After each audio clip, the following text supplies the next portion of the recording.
Dependency theory, Papua New Guinea and the global south versus the global north.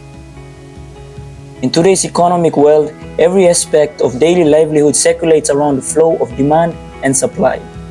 It can be seen among all the economies of the world that the most powerful countries demand more natural resources from poor countries and in return supply more manufactured and processed resources to these countries.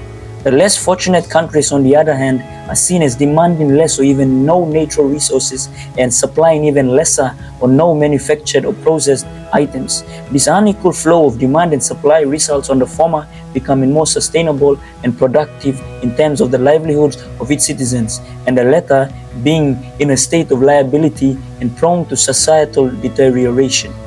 In this study, we will discuss the definitions of dependency theory and the relationship between rich and poor countries.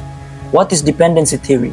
Dependency theory explains the global economic system by describing how developing countries depend on developed countries for economic growth, according to Drew 2024.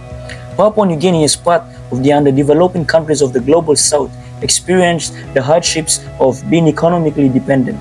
Many of these countries are unable to provide daily necessities for their citizens and are incapable of maintaining a progressive and sustainable economy to meet the lifestyle of the modern world.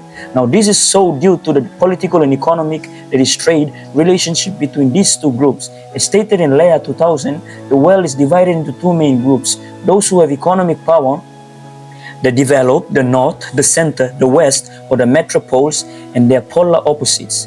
There are transnational corporations that act as agents that go around to peripheral countries, poor, and exploit resources to transport to the semi-peripheral countries, core rich countries, page 108.